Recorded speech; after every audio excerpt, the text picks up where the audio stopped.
২৪ ঘণ্টার মধ্যে দেশে ঢুকব, সবাইকে প্রস্তুত হতে বলে লন্ডন থেকে বার্তা দিলেন তারেক রহমান। তারেক জিয়া দেশে ঢুকলে সেনাবাহিনীর হাতে গ্রেফতার হবে ঘোষণা দিয়ে যা বললেন সেনাপ্রধান ওয়াকার উরজামান। নির্বাচনের আগে কোথাও পালাতে পারবেন না ডাক্তার ইউনুস, হঠাৎ সবার সামনে এমন ঘোষণা দিলেন সেনাপ্রধান। সর্বশেষ জানিয়ে দিব, এবার ধরা খেল হাসিনার যাবতীয় অপকর্মের সমর্থনকারী, মদখোর, নারীলিপ্ত ও দুর্নীতিবাজ রাষ্ট্রপতি আব্দুল হামিদ। এতক্ষণই শুনছিলেন সংবাদ শিরোনাম, এবার বিস্তারিত। ঢাকার রাজনীতির আকাশে হঠাৎ করে নেমে এসেছে বজ্রপাতের মতো এক ঘোষণা। দীর্ঘদিন লন্ডনে নির্বাসিত জীবন কাটানো বিএনপির ভারপ্রাপ্ত চেয়ারম্যান তারেক রহমান হঠাৎ করেই দলীয় নেতাকর্মীদের উদ্দেশ্যে পাঠালেন এক গোপন বার্তা। সেই বার্তায় তিনি স্পষ্ট ভাষায় বলে দিয়েছেন, আর মাত্র ২৪ ঘণ্টার মধ্যে তিনি বাংলাদেশে প্রবেশ করবেন। এই এক লাইনেই যেন জমে উঠেছে গোটা দেশের রাজনৈতিক অঙ্গন। বিএনপির ভেতরের সূত্র জানাচ্ছে, লন্ডনে একটি নিরাপদ বাসভবন থেকে ভিডিও কনফারেন্সিংয়ের মাধ্যমে দলের শীর্ষ পর্যায়ের নেতাদের সাথে জরুরি বৈঠক করেন তারেক রহমান। বৈঠকের এক পর্যায়ে তিনি দাঁড়িয়ে বলেন, আমি আর দেরি করতে চাই না, আগামী ২৪ ঘণ্টার মধ্যে দেশে ফিরব, সবাই প্রস্তুত থাকুন।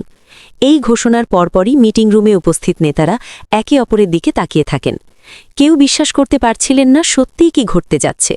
বাংলাদেশের রাজনীতিতে তারেক রহমানের প্রত্যাবর্তন মানেই নতুন এক শক্তিশালী ঝড়।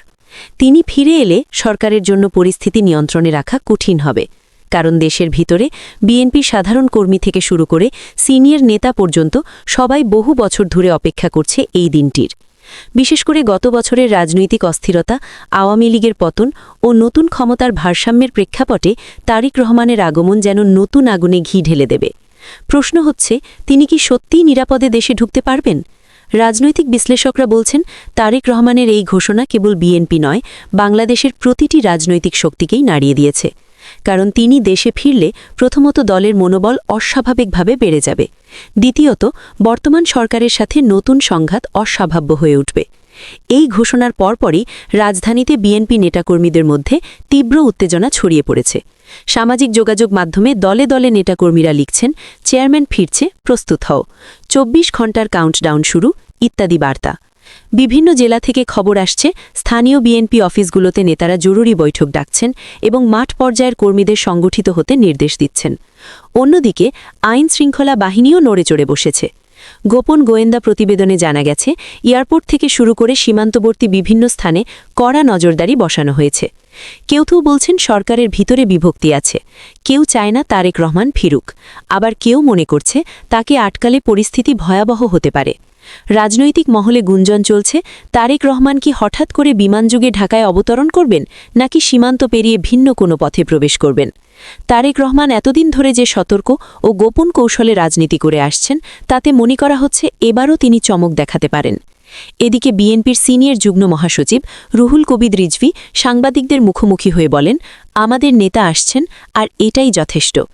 দেশের মানুষ গণতন্ত্রের মুক্তির জন্য যেভাবে অপেক্ষা করছে, তারেক রহমান দেশে প্রবেশ করলে সেই আন্দোলন নতুন মাত্রা পাবে। সরকারের পক্ষ থেকে অবশ্য এখনও আনুষ্ঠানিক কোনো প্রতিক্রিয়া পাওয়া যায়নি, তবে আওয়ামী লীগের ভিতরে আতঙ্ক তৈরি হয়েছে বলে দলীয় একাধিক সূত্র স্বীকার করেছে। কারণ তারেক রহমান দেশে ফিরলে আন্দোলন নিয়ন্ত্রণে রাখা অসম্ভব হয়ে উঠবে। অনেকেই আশঙ্কা করছেন, ঢাকা শহর আবারও রণক্ষেত্রে পরিণত হতে পারে। রাজনীতির পুরনো পর্যবেক্ষকরা বলছেন, ২০০৭ সালের পর থেকে তারেক রহমান দেশের বাইরে আছেন। এত দীর্ঘ সময় পরে হঠাৎ করে দেশে ফেরার ঘোষণা নিছক নাটক হতে পারে না। নিশ্চয়ই এর পিছনে আছে আন্তর্জাতিক কোনো কূটনৈতিক সমঝোতা, অথবা দেশের ভিতরে হঠাৎ করে তৈরি হওয়া ক্ষমতার শূন্যতা। সব মিলিয়ে এখন সবার চোখ ২৪ ঘণ্টার ঘড়ির কাঁটার দিকে।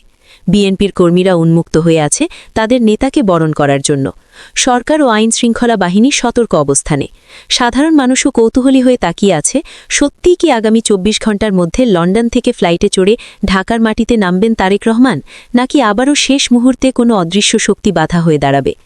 রাজনৈতিক উত্তেজনা যখন চারদিক গরম, তখন দেশের প্রত্যেকটি নাগরিকের মনে একটাই প্রশ্ন, এই ২৪ ঘণ্টা পেরোলেই কি বাংলাদেশের রাজনীতির নতুন অধ্যায় শুরু হতে যাচ্ছে? ঢাকা এখন যেন অগ্নিগর্ভ। রাজনৈতিক উত্তেজনায় দেশটাকে কেউ কেউ তুলনা করেছেন আগ্নেয়গিরির সাথে, যেখানে যে কোনো সময় বিস্ফোরণ ঘটতে পারে। এরই মধ্যে এক চাঞ্চল্যকর ঘোষণা দিলেন সেনাপ্রধান ওয়াক্কারুজ্জামান। স্পষ্ট ভাষায় তিনি জানালেন তারেক রহমান দেশে ফিরলেই সেনাবাহিনীর হাতে গ্রেফতার হবেন। এই ঘোষণার মধ্য দিয়ে হঠাৎ করে পুরো রাজনৈতিক অঙ্গনে নেমে এসেছে এক নতুন সংকট। বিএনপি এখন আশায় বুক বেঁধেছিল যে দীর্ঘ নির্বাসন ভেঙে তারেক রহমান দেশে ফিরবেন, নির্বাচনকে সামনে রেখে নেতৃত্ব দিবেন দলকে। কিন্তু সেনাপ্রধানের এই ঘোষণা তাদের বুকের ভেতর যেন বজ্রপাত হয়ে আঘাত করল। ওয়াক্কারুজ্জামান স্পষ্ট করে বলেন, রাষ্ট্রের আইন শৃঙ্খলা রক্ষার জন্য অতীতের অপরাধ আর ষড়যন্ত্রের দায় মাফ করা যাবে না। দেশে ফিরে তিনি আইনের মুখোমুখি হবেন, আর সেই দায়িত্ব সেনাবাহিনী পালন করবে কঠোরভাবে। ঘোষণার পরপরই ঢাকার রাজনৈতিক মহলে শুরু হয়েছে তুমুল আলোচনা। বিএনপির শীর্ষ নেতৃত্ব এখন দ্বিধায় ভুগছে। তাদের নেতা যদি বিমানবন্দর থেকে সরাসরি সেনা হেফাজতে চলে যান, তবে দলের মনোবল ভেঙে পড়তে পারে। অন্যদিকে আওয়ামী লীগ এবং তাদের সমর্থকরা এই ঘোষণাকে স্বাগত জানিয়েছে। তাদের দাবি, তারেক রহমান বহু বছর ধরে বিদেশে বসে দেশের বিরুদ্ধে ষড়যন্ত্র করে আসছেন, এখন বিচার এড়ানোর সুযোগ নেই। সেনাপ্রধান ওয়াক্কারুজ্জামানের এই ঘোষণার মধ্যে আছে আরও এক ধরনের রাজনৈতিক বার্তা। তিনি বলেছেন, বাংলাদেশ কোনো ব্যক্তির দয়ার দান নয়। যারা মনে করেন তারা বিদেশে বসে নির্দেশ দিবেন, দেশে অশান্তি তৈরি করবেন, তারা ভুল করছেন। দেশের আইন সবার জন্য সমান। রাজনৈতিক বিশ্লেষকরা বলছেন, এই বক্তব্য শুধু তারেক রহমান নয়, পুরো বিএনপির জন্য এক ধরনের সতর্ক সংকেত। সেনাবাহিনী পরিষ্কার জানিয়ে দিল, নির্বাচনের আগে তারা যে কোনো পরিস্থিতি মোকাবিলা করতে প্রস্তুত। ঢাকার রাজপথে এরই মধ্যে পুলিশ, র্যাব আর সেনাবাহিনীর টহল বেড়ে গেছে। হজরত শাহজালাল আন্তর্জাতিক বিমানবন্দরে নিরাপত্তা জোরদার করা হয়েছে। কেউ কেউ বলছেন এ যেন এক অঘোষিত যুদ্ধাবস্থা। এদিকে বিএনপির ভিতরে তীব্র অসন্তোষ। দলের মহাসচিব মির্জা ফখরুল ইসলাম আলমগীর বলেছেন, তারেক রহমান আমাদের গণতন্ত্রের প্রতীক। তাকে দেশে ফিরতে হলে গ্রেফতারে ভয় দেখানো মানে জনগণকে ভয় দেখানো। আমরা তীব্র নিন্দা জানাই। কিন্তু সরকারের পক্ষ থেকে একেবারে ভিন্ন সুর। তারা বলছে, আদালতে তারেক রহমানের বিরুদ্ধে নানা মামলা ঝুলছে। বিচার প্রক্রিয়া থেকে পালিয়ে তিনি লন্ডনে বসবাস করছেন। দেশে ফিরলেই তাকে আইনের আওতায় আনা হবে, এটাই স্বাভাবিক। মানুষের মধ্যে মিশ্র প্রতিক্রিয়া। কেউ মনে করছে এটাই সময় তারেক রহমানকে দেশে এনে বিচার করার, আবার কেউ বলছে তাকে গ্রেফতার করলে দেশের রাজনীতি আরও অস্থিতিশীল হয়ে পড়বে। তবে একটি বিষয় স্পষ্ট, সেনাপ্রধান ওয়াক্কারুজ্জামান তার বক্তব্যের মধ্য দিয়ে এক ধরনের চূড়ান্ত অবস্থান তুলে ধরেছেন।